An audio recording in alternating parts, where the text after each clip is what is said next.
So this is the face of the democracy in the state of West Bengal. Mamata Banerjee has ruined the democracy in the state of West Bengal. It is the carbon copy of the Mamata Banerjee. She is the carbon copy of the GMPS.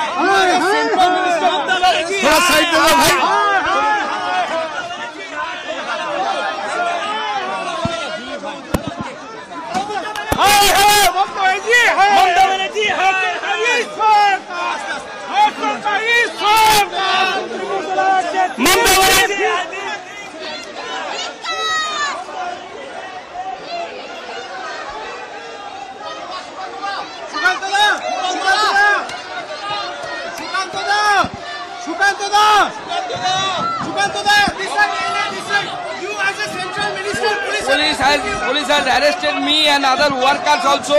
Not only so, police even they are debarring us from saying our line, our statement. They are also, they have arrested so many girls and boys of our party. Police, puro dome Mamata Bandyopadhyay.